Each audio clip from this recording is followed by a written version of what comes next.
શ્રી સ્વામિનારાયણ ભગવાનની જય. કથા વાર્તાનું વ્યસન રાખવું, વ્યસન એ વસ્તુ છે એ છૂટવી બહુ મુશ્કેલ. આપણે અહીં તો બધા છોડી દેશે, પણ બીજે એના પેલા વ્યસનનો પેલું હોય બ્યુરો, તો એ છૂટે નહીં. બબે ત્રણ વાર જઈ આવે તોય છૂટે નહીં. એટલે વ્યસન એટલે યોગી અપાએ કહ્યું છે કે ગુણાચન સ્વામી કહ્યું છે, યોગી અપાએ કહ્યું છે કે કથા વાર્તાનું વ્યસન રાખવું, છૂટે જ નહીં સરળપણે. એટલે વ્યસન એટલે જે હૃદયથી એ અમેરિકામાં એક જણે કહ્યું કે હું બૈરી છોડું પણ વ્યસન ન છૂટે. એટલે છૂટાછેડા થઈ જાય. પત્ની તો કયાગ્રહ બધી રીતે સારું હતા, પણ તો એ છોડવા તૈયાર, પણ વ્યસન છોડવા તૈયાર નહીં. એટલે વ્યસન એટલે કથામાં યોગી અપાએ વાત કરે છે કે કથા વાર્તાનું વ્યસન રાખવું, છૂટે જ નહીં, એટલું દ્રઢપણે હોય. કથા વાર્તાનું વ્યસન રાખવું. કથા વાર્તાનું વ્યસન હોય તો કર્યાને રહેવાય જ નહીં. અમે કરમસદ ત્યાં યોગી પ્રમુખ સંજયંતિ ઉજવાતી હતી.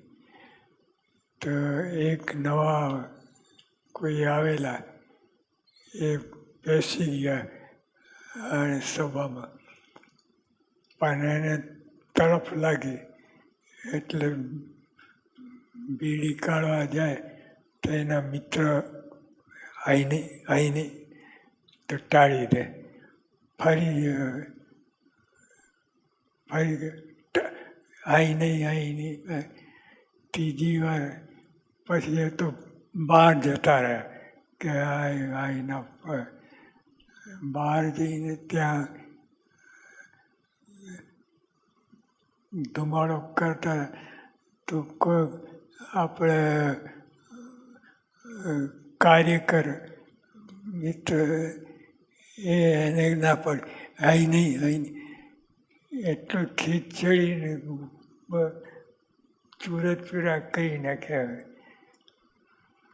પણ એ વ્યસન એટલું સ્ટ્રોંગ હોય છે. એટલે સ્વામી કહે છે કે કથાનું વ્યસન રાખો, એને દ્રઢ કરીને છૂટે જ નહીં એ રીતે કહી મૂકું. કથાનું વ્યસન હોય તો કર્યા વિના રવાય જ નહીં. દ્રષ્ટાંત આપ્યા એવી રીતે થાય.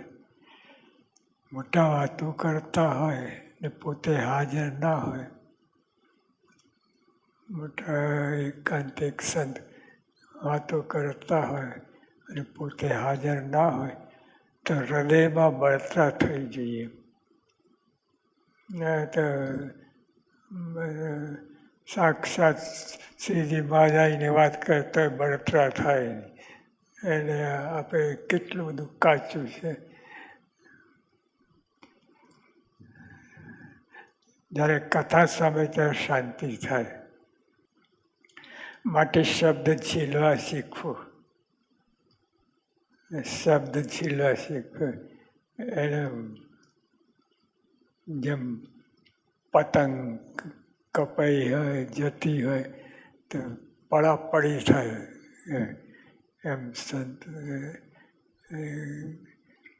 શબ્દ ઝીલવા શીખવું એટલે પકડી લેવું, એટલે યાદ રાખવું જવા ન દેવો, એકે શબ્દ વૃથા જવા દેવો નહીં. એક પણ શબ્દ એટલે મોટા વાત કરતા, એકાંતિક વાત કરતા એની વાત છે. એટલે એ સાક્ષાત મહારાજના ધારક સંત છે. એટલે શ્રીજી મહારાજ જ બોલે છે એવું માનીને એક શબ્દ જવા ન દેવું. નવીન નવીન વાતો યાદી રાખવી, નવી નવી વાતો બરાબર યાદ રાખવી, તો જ શુદ્ધ કહેવાય. શુદ્ધની વ્યાખ્યા એટલે ખરેખર જે સાંભળનારો હોય એ આવી રીતે શબ્દો પકડે, હૃદયસ્થ કરે અને એક શબ્દ જવા વૃથા જવા ન દે, એ શુદ્ધ કહેવાય. માટે ખરે અશુદ્ધ થવું, માટે એમાંય પછી ખરા શુદ્ધ થવું. શુદ્ધ થવું નહીં, ખરા શુદ્ધ થવું. એટલે મોટા શબ્દો હોય એ વાત કરતા હોય તો એટલે આપણે ઘણું બધું કાચું છે, પણ તોય થવાય. જો આપણે મહિમા સમજાય, વાતોનો મહિમા સમજાય અને કોણ વાત કરે છે એ સમજાય, સાક્ષાત ભગવાનના ધારક સંત વાત કરે છે એ રીતે જો આપણે સાંભળીએ તો બધા શબ્દો પકડાય. મોટા વાતો કરતા હોય ત્યારે વાત સાંભળવી. મોટા વાતો કરતા ધ્યાનપૂર્વક સાંભળવી. જેમ બધું અત્યારે મીડિયા, વિડીયો એ બધામાં કેટલું ધ્યાન સાંભળે છે. એટલું સાંભળે, એવી રીતે સાંભળતા હોય તો ઘણું. મોટા વાતો કરતા હોય ત્યારે વાત સાંભળી, એક મને થઈને વચમાં કોઈ પણ ડાપણથી બોલવું નહીં. જો કથા વાર્તાની વાત અને મોટા એકાંતિક સંત વાત કરતા હોય ત્યારે તમે હૃદયમાં ઉતારી કે મારું જીવન પ્રાણ છે એવી રીતે. જો મહારાજ પોતે વાત કરી, શ્રીજી મહારાજ વાત કરી કે મારી વાણી એ મારું સ્વરૂપ છે, મારી વાણી એ મારું સ્વરૂપ છે. એટલે વાતો સાંભળીએ તો ભગવાન સ્વરૂપમાં જોડાયા કહેવાય. મોટા વાતો કરતા હોય ત્યારે વાત સાંભળીને એક મના થઈને વચમાં કોઈ પણ ડાપણથી બોલવું નહીં. બીજું ત્રીજું, મનમાં વાતો કરતા પણ મનમાં બીજું ત્રીજું ચાલતું હોય તો એ પણ મનાય છે.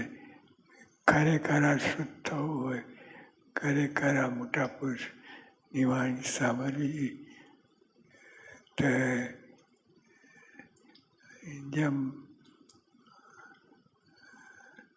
કરોડ રૂપિયા મળવાના હોય ત્યાં કેટલી એકાગ્રતા હોય. એને સ્વામી કહ્યું કે તે વખતે પણ આ વાતો સાંભળતી એ તો કરોડ બીજું કહેવું છું પણ એ તો કેમ કે અપરાવાણી છે, એ બ્રહ્મની વાણી છે, ભગવાન સાક્ષાત ભગવાનની વાણી છે. સંત કહે, કાર્તિક સંત કહે ભગવાનની વાણી તુલ્ય ગણીને આપણે સાંભળવી. સહજાનંદ મહારાજની જય.